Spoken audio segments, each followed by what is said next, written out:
Hello, kamusta tayong lahat? Nagpapasalamat ako kay Jesus Christ. Dahil sa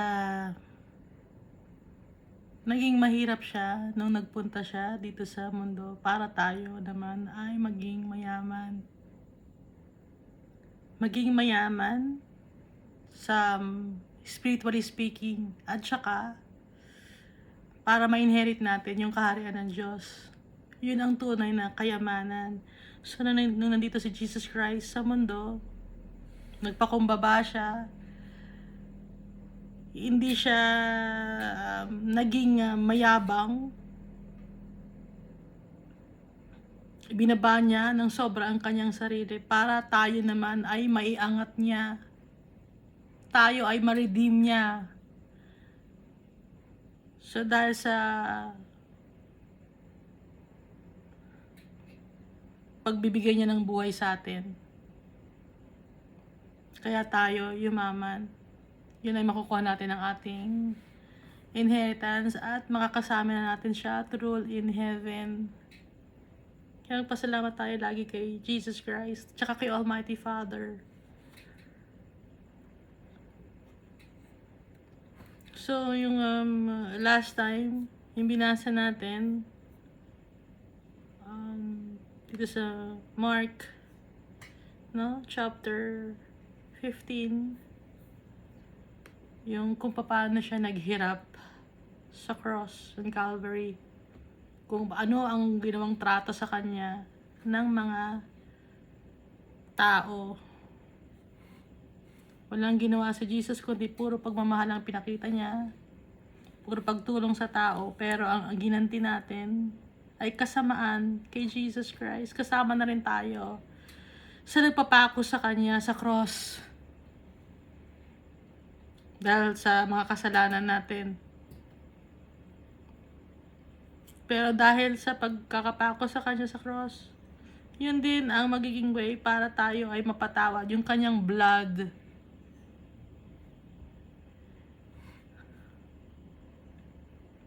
So dito tayo sa Mark chapter 16, no? So last time it was Luke. Binasa natin. So natapos na natin yung Luke. Ito naman yung last chapter ng Mark. Yung accounts ni Mark or John Mark.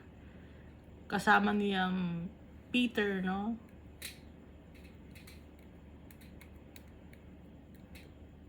Si John Mark. So, dito sa verse 1. When the Sabbath was over, Mary Magdalene, Mary the mother of James, and Salome bought spices so that they might go to anoint Jesus' body. So, lilinisin nila yung katawan ni Jesus. So, anong dala sa libingan kay Jesus? Diba si Joseph of Arimathea? Kasama si Nicodemus. Nilinisin na yung katawan ni Jesus noon. So, dito naman, nung tapos na yung Sabbath, no?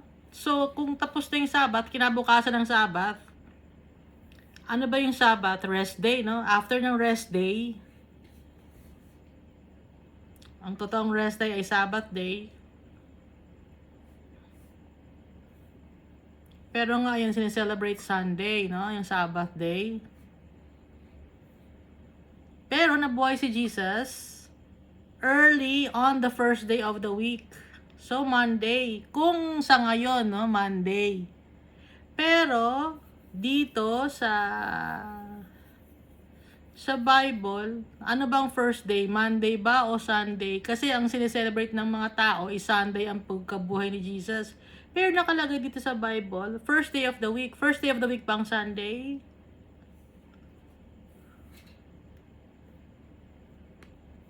So dito sa verse 2, no? Very early on the first day of the week. Malinaw na malinaw. First day of the week.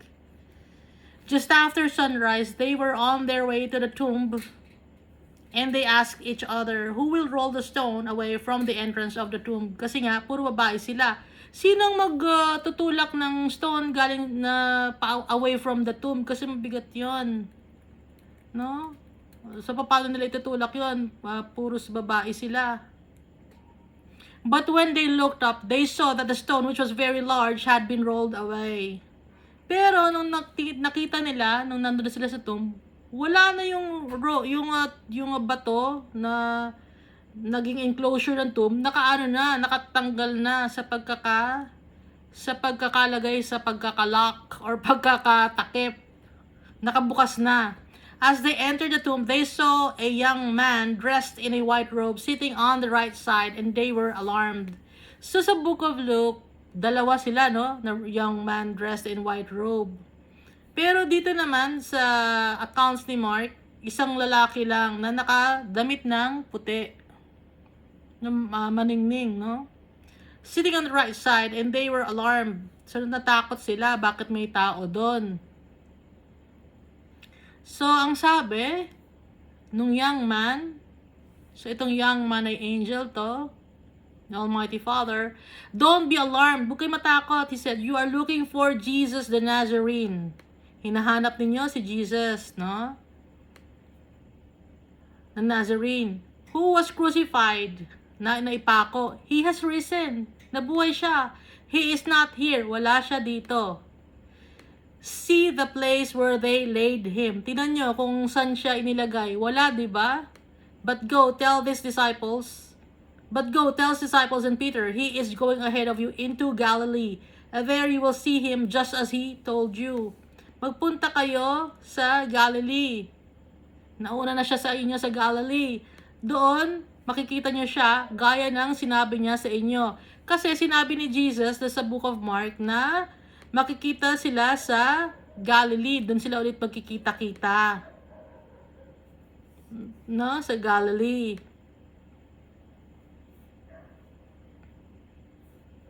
Wait for me in Galilee.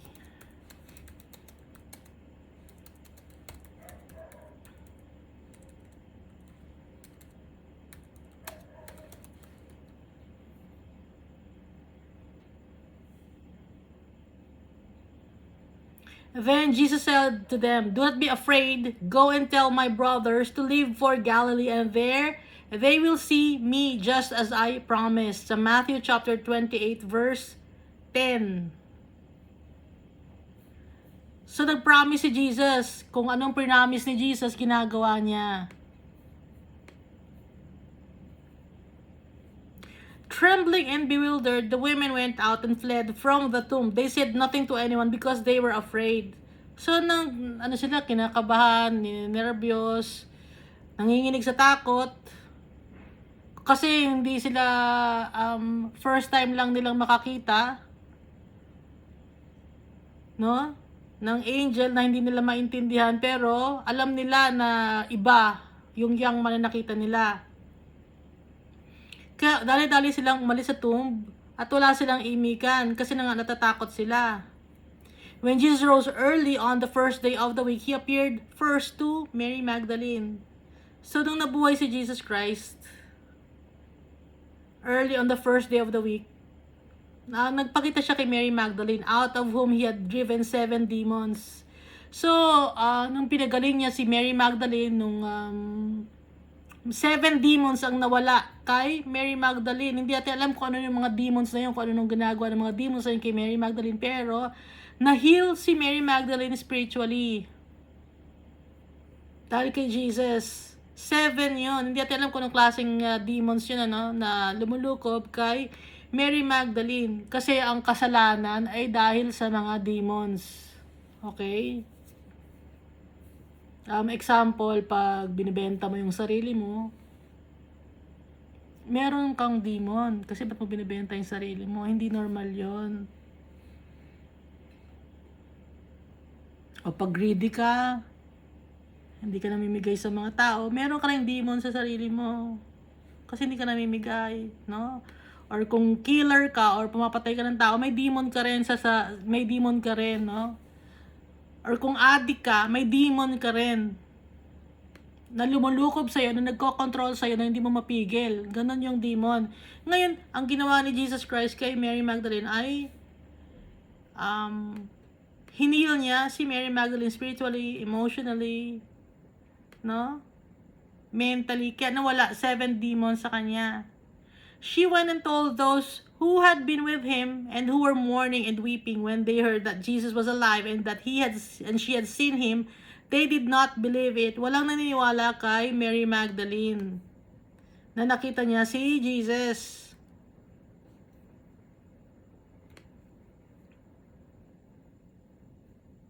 So dito makita natin na binigyan ng importansya ni Jesus ang mga babae. Mga babaeng makakasalanan. Binigyan ni Jesus ng importansya dahil lang nabuhay siya magmuli. Sa babae siya nagpakita na dating makasalanan.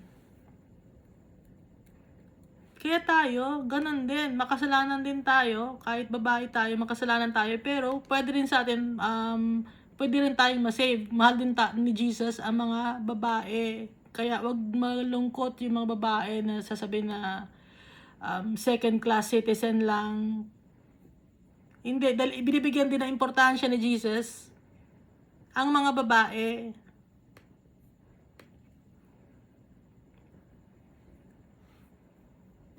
Dahil created din tayo by God, by the Almighty Father. Anak din tayo ng Diyos. Kaya wag tayong malulungkot, no, kung babae man tayo. Ang hindi lang pwedeng maging leader ng isang Christian organization ang babae, dapat lalaki. Pero pwedeng maglingkod ang mga babae sa Christian organization. Hindi lang yung pinaka-leader. No, nagkakaintindihan tayo doon na. Later, Jesus appeared to the 11 as they were eating. He rebuked them for their lack of faith and their stubborn refusal to believe those who had seen him after he had risen. So dito, nagpakita si Jesus Christ sa kanyang mga apostles. Pero kung makikita din sa Luke, nagpakita siya sa dalawang disciples at nagpunta siya sa Emmaus. Naglalakad sila, habang naglalakad sila papuntang Emmaus. Nakasama ni Jesus yung mga disciples. At nagpunta siya sa bahay ni Cleopas at doon ay nagpray siya at nagbreak siya ng bread, no? At nabuksan ng isip ang mata ng mga disciples na kilala nila si Jesus. Ngayon, dito naman nabalita na nila, no, na buhay si Jesus. Pero hindi naniniwala. Marami pa rin hindi naniniwala. Hindi ka panipaniwala. Dahil nga, sinong mag-iisip na ang isang patay ay mabubuhay magmuli? Kaya kulang sila ng faith. No? So kasama na nila si Jesus Christ. Hindi pa rin nila naiintindihan yung sinasabi ni Jesus Christ sa kanila. Kaya later Jesus appeared to the 11 as they were eating. He rebuked them for their lack of faith and their stubborn refusal to believe those who had seen him after he had risen. Kasi nakarating na sa mga apostles na nabuhay si Jesus Christ pero hindi pa rin maniwala yung mga apostles. He said to them, "Go into all the world and preach the gospel to all the creation." Ito ang utos ni Jesus Christ. Pumunta kayo sa iba't ibang lugar sa buong mundo at ipakalat ang mabuting balita. Ang mabuting balita, nabuhay si Jesus. Galing sa patay, nabuhay si Jesus. Kaya hindi tayo matatakot. Dahil lahat tayo ay mabubuhay din kung magtitiwala tayo kay Jesus Christ. Whoever believes and is baptized will be saved, but whoever does not believe will be condemned. Sabi ni Jesus, kung sino man ang maniniwala at nibaptize siya, ay masasave siya. But whoever does not believe will be condemned. Kung hindi ka maniniwala, mako-condemned ka. Kung mako-condemned ka, sa eternal damnation ka. Pero paano naman yung tao na hindi nababaptize? Gaya nga nung isang tao na kasama ni Jesus na ipako sa krus pero hindi siya nabaptize. Hindi siya nabaptize, pero nagkaroon siya ng pananampalataya. Kasi yung baptize naman, hindi lang naman ito yung sa water, no? Meron ding baptism of the Holy Spirit. Pag may baptism of the Holy Spirit ka, magkakaroon ka ng faith. Ano pang baptism of the Holy Spirit? Or gifts of the Holy Spirit, faith, knowledge, no? Yun, no? Kaya, hindi lang ito sa water, yung pagkakasabi ng baptism. Okay? Hindi lang water ito.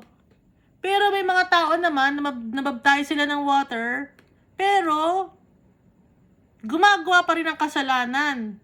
Kaya hindi pa rin yon. Hindi pa rin masasave yon. Kung patuloy na gumagawa ng kasalanan kahit na nabaptize na ng water or nabaptize na ng Holy Spirit. Kung patuloy na gumagawa ng kasalanan, hindi pa rin masasave yon. Kaya nga nakalagay whoever believes, no? Kasama yung believe or faith. Kasama yung faith, no? At saka kasama yung Holy Spirit will be saved. But whoever does not believe will be condemned. And these signs will accompany those who believe. In my name, they will drive out demons. Pag naniniwala ka, pag may pananampalataya ka kay Jesus Christ, sa pangalan ni Jesus, makakapag-drive out ka ng demons. Alam nyo yun, di ba? As followers of Christ, alam natin to. Na yung Holy Spirit is at work still with us and among us. They will speak in new tongues. So, binanggit ni Jesus Christ ang new tongues. So, ito ay isa sa mga gifts of the Holy Spirit. Okay? Kaya, yung baptize na sinasabi rito, hindi lang to yung sa water, kundi yung gifts of the Holy Spirit. Faith, knowledge, wisdom, healing. Okay? Yung drive out demons. Ano ba yung drive out demons? Healing din yun, no? Kapag drive out ka ng demons, healing yon. And then, binanggit din dito ni Jesus yung new tongues or speaking in tongues, translation of speaking in tongues, miracles, prophesying or distinguishing different spirits. So, yun yung kapag drive out ka ng demon, malalaman mo pag bad spirit yung nasa sa tao or spirit from the Almighty Father. They will pick up snakes with their hands, and when they drink deadly poison, it will not hurt them at all. They will place their hands on sick people, and they will get well. So, ito ay nangyari nung sa Book of Acts na tinuka ng ahas, no? May tinuka ng ahas eh. Si Paul ba yun? Tinuka siya ng ahas, pero hindi siya namatay.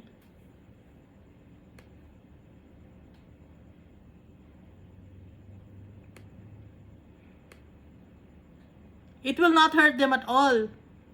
They will place their hands on sick people and they will get well. So, ito yung nangyari sa Book of Acts. Na up to now, pwede ring mangyari sa atin kung may pananampalataya tayo kay Jesus Christ. Hindi tayo masasaktan kung may pananampalataya tayo kay Jesus Christ. At ang sinasabi rin dito ay yung second death. Although yung physical body mo, halimbawa, kinagat ka ng ahas, tapos namatay ka, yung physical body mo, nawala lang, pero yung soul mo, buhay siya. It will not hurt them at all. Okay? Yun din ang ibig sabihin nun, no? Kasi may mga tao na, ba't ganun, nakagat siya? May pananampalataya naman siya, ba't siya nakagat, namatay siya? Kahit namatay siya, buhay naman ng kanyang spirit na kay Almighty Father at na kay Jesus Christ. Kaya hindi sila mapupunta sa eternal damnation, hindi sila magko-condemn.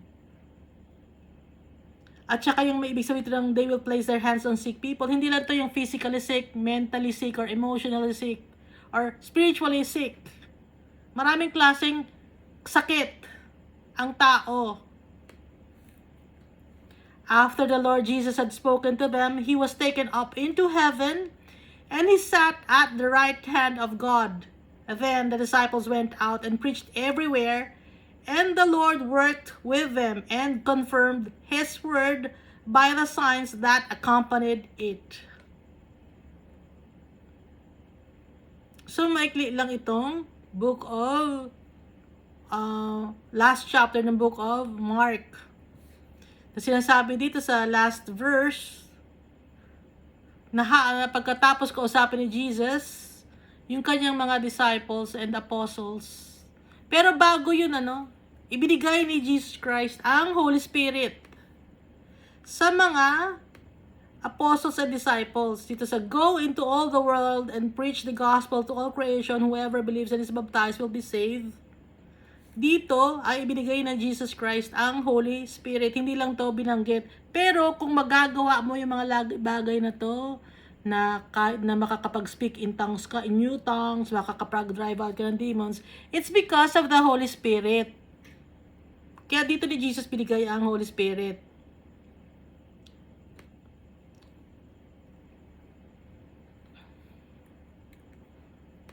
So, inutusan ni Jesus Christ ang mga tao, ang mga followers niya, ang mga disciples ng mga apostles, na ipakalat ang salita ng Diyos.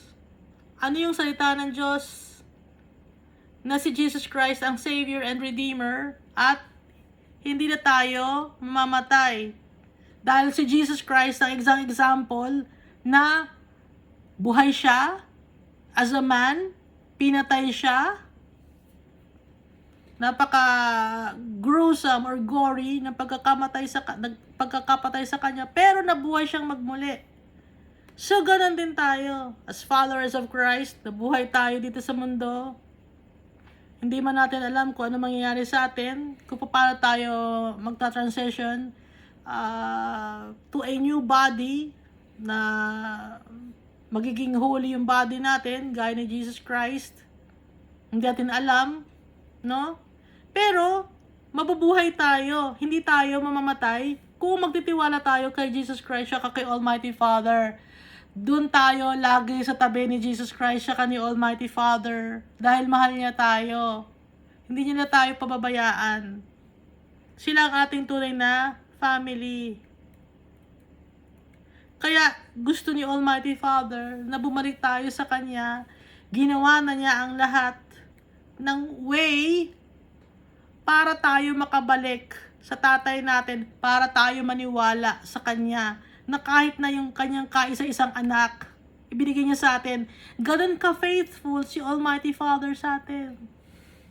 Kaya tayo, maging faithful din tayo kay Almighty Father at saka kay Jesus Christ.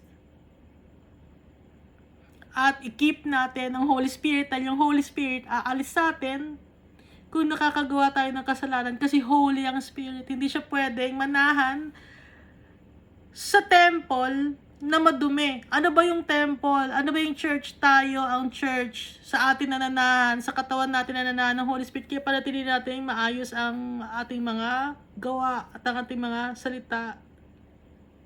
Kung nagkakasala tayo, hingi agad tayo ng tawad. Hingi tayo ng tawad sa Holy Spirit, kay Jesus Christ, at kay Almighty Father.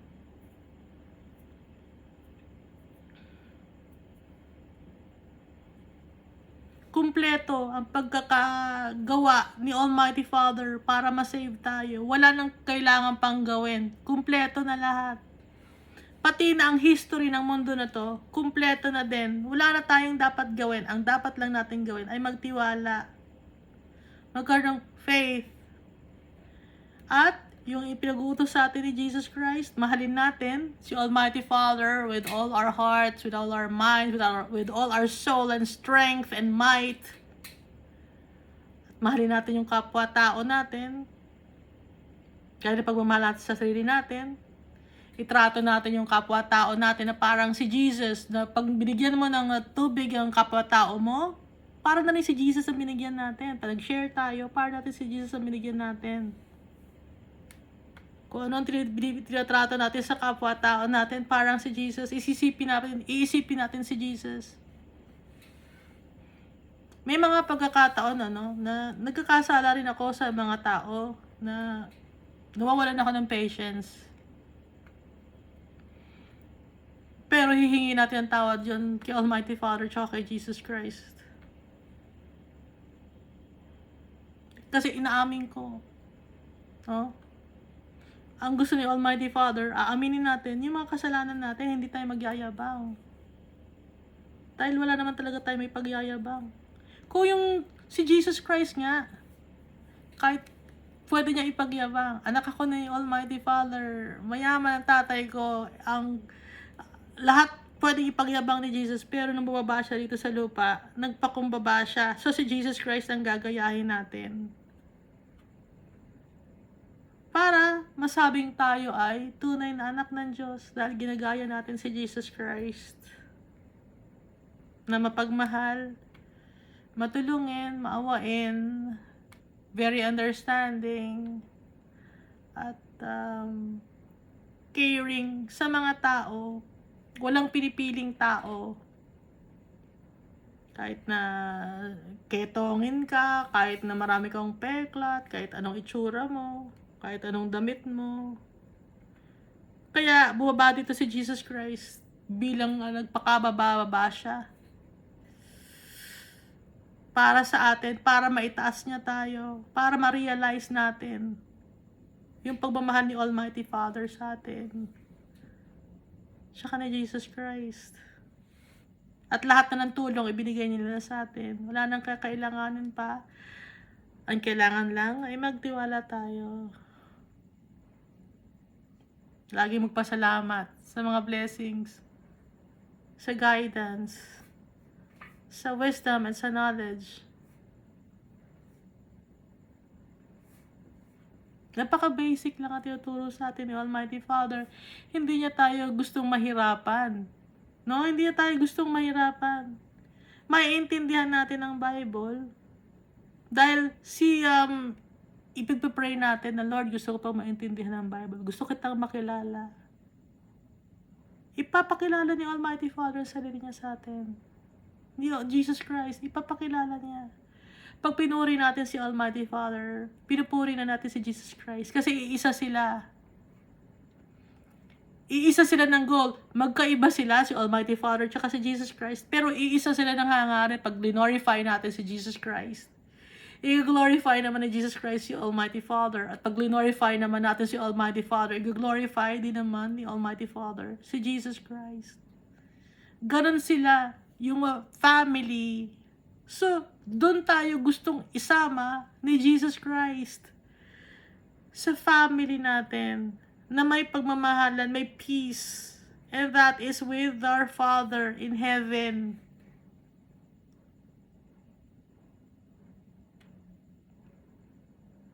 Dito sa mundong to, hindi makakuha ng peace. Magulo ang mundo na to. Marami ditong trials and tribulations. Iba ang naghahari sa mundo na to. We are not of this world. As followers of Christ, we are not of this world.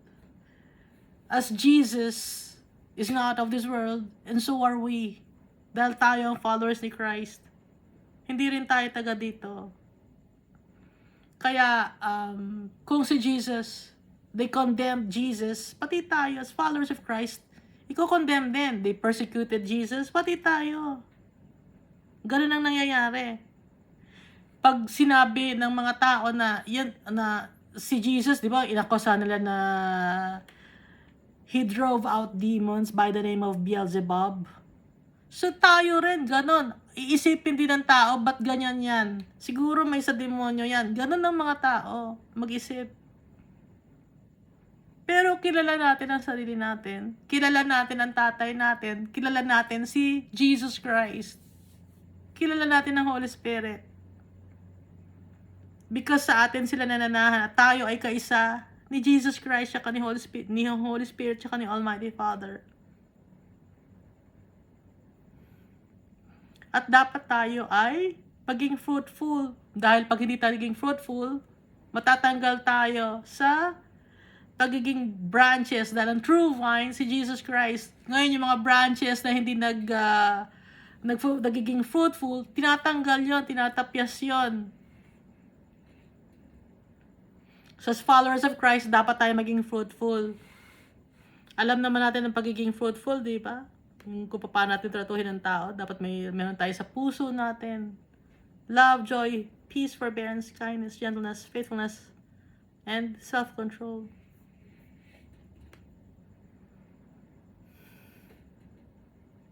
Nung si Jesus Christ, nung pinako siya sa cross, after 3 days, nabuhay siya. So, nawala siya, di ba? Nang 3 days. Pero, nandun siya, si Jesus na nagsabi, nasa heart of the earth siya. So, yung heart of the earth, saan nagsimula ang buhay ng tao? Nagsimula ang buhay ng tao nung kay Adam and Eve sa Garden of Eden. Doon nagpahinga si Jesus.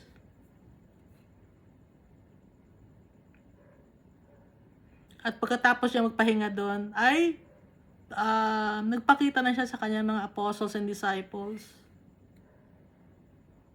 Dahil hindi biro yung pinagdaanan ni Jesus, kailangan niyang magpahinga.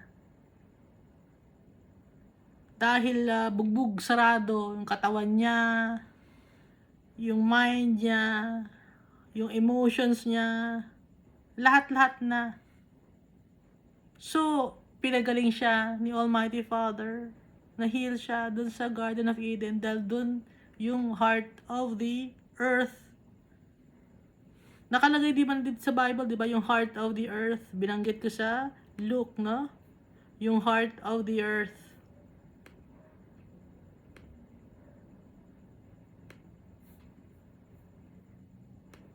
Yung ibang tao, hindi alam kung saan yung heart of the earth.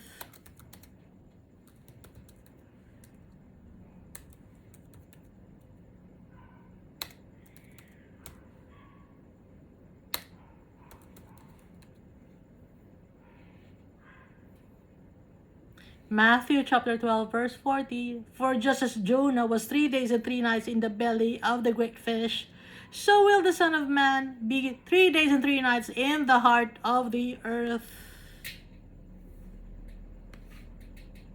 So yung dating inaatinan ko, sabi nagpunta raw si Jesus sa impyerno, dinalaw daw yung mga nandun daw sa impyerno kasi heart of the earth. Yung ang iniisip nila is sa gitna ng mundo, sa ilalim ng mundo, sa ilalim ng impyerno. Hindi mapupunta si Jesus sa ilalim ng impyerno dahil madumi doon. Hindi si Jesus pupunta doon. Hindi ko alam ba't hindi naiintindihan nila nung leader namin dati noon. Doon nagpunta raw si Jesus. Or si Jesus daw nung nawala, nagpapunta-punta sa ibang mga bansa. Doon nagpakalat ng salita. Hindi doon. Hindi naman heart of the earth yun eh. Ang heart of the earth is the Garden of Eden na hanggang ngayon wala nakakapasok dahil binabantayan ng mga angels, binabantayan ni Almighty Father. So nandun yung tree of knowledge at saka tree of life. Okay? So sa New Jerusalem, nandun din ang tree of knowledge at ang tree of life.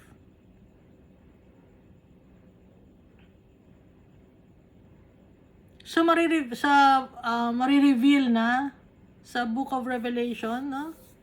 Kung saan yung Garden of Eden, then dun ibababa din ang New Jerusalem. Sa heart of the earth, kung saan nagsimula lahat. Yung faithfulness ni Almighty Father, yung pagmamahal niya, heart of the earth.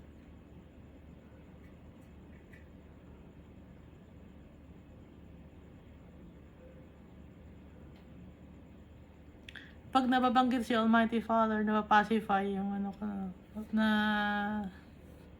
napapacify yung heart ko. Nagkakaroon ako ng peace of mind.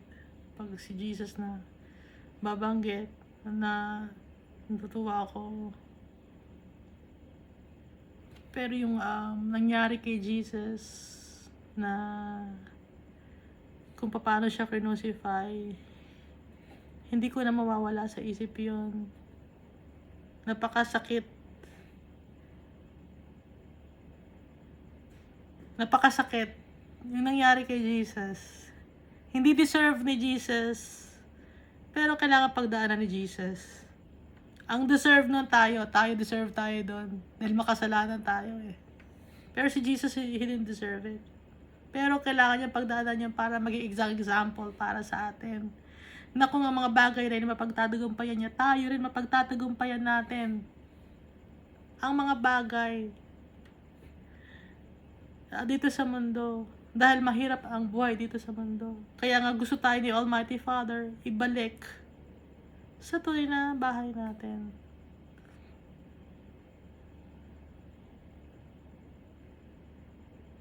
Kaya nainggit sa atin si Satanas, hindi siya makakabalik sa heaven. Dahil ang makakabalik lang sa heaven ay yung mga anak ni Almighty Father tsaka ni Jesus Christ. At namatay si Jesus Christ para sa mga tao. Hindi siya namatay para sa mga angels.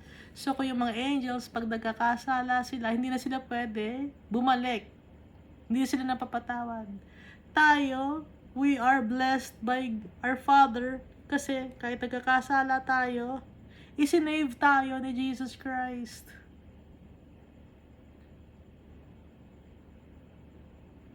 That alone, we should be thankful.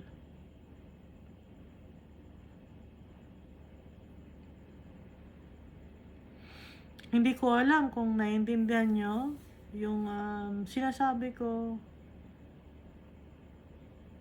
Pero ipinagpipray ko na maintindihan ninyo. Hindi ko alam kung sino sa inyo ang nakikinig. Kahit sino ang makadiscover na to, sana maintindihan niya. Pinagpipray ko.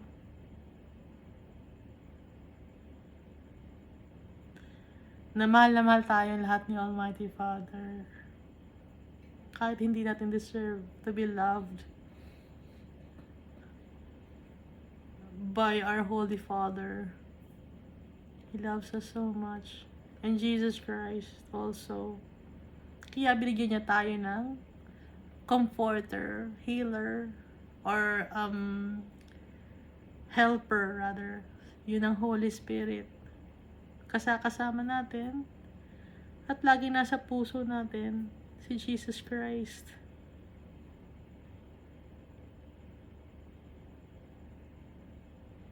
Nag-mourn ako, no? Nag-mourn ako nung pinako si Jesus Christ. It was very painful for me. At kung naiintindihan nyo yun, painful din yun sa inyo.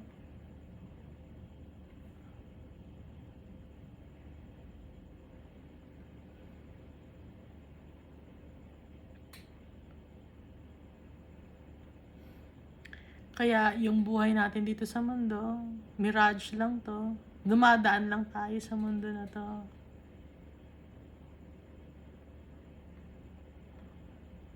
Kaya wag natin mahalin yung mga bagay sa mundo na to.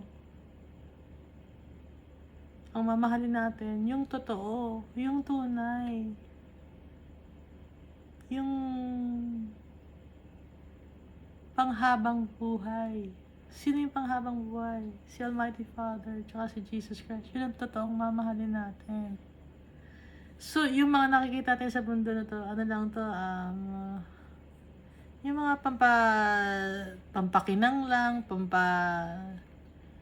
temporary pleasure. So, kung na-experience na, kunyari, na movie, no? Maganda tong movie na to na you're engrossed to watch the movie. Gusto mong panoorin yung movie na yun. Pero after watching the movie, ano na nangyari? Tapos na, di ba? So, parang there's something na kulang. There's something in your heart na kulang. Example, pag gusto mo ng ng mga bagay, ng mga material things, pag na-acquire mo na lahat, kulang. May kulang. Kasi nga, ang kulang sa atin, nung create tayo ni Almighty Father, may void tayo sa puso natin na makakapag-fill lang ng si Jesus Christ at si Almighty Father. Hindi natin na-discover ng ibang mga tao. Pero dahil sa nakikinig tayo sa tatay natin, nakarinig tayo ng salita ng Diyos, isa tayo sa mga pinili niya. Hindi tayo ang pumili sa Kanya, siya ang pumili sa atin.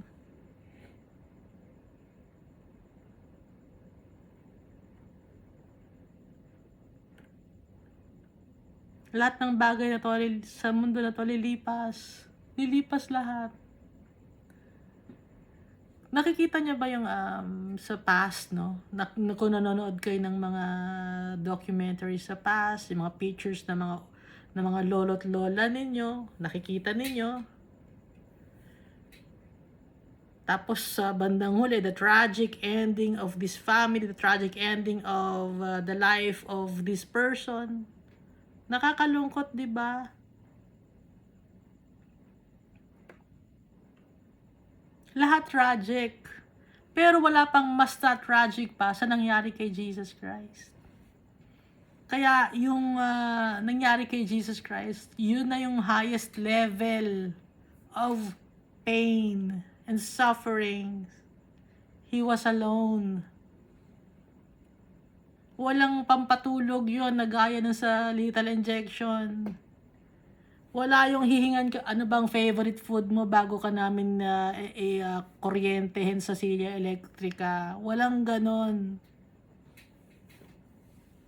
Puro pagpapahirap ang naramdaman ni Jesus Christ. Kaya wala tayong marereklamo mo.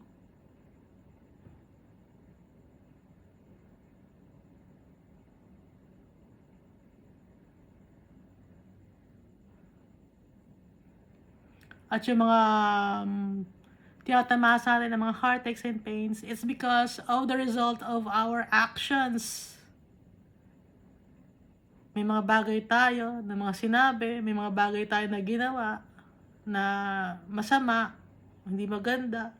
So kung nire-reap lang natin yung mga consequences of our actions, si Jesus Christ, hindi niya deserve yun kasi wala naman siyang actions na tsaka mga sinabi na masama.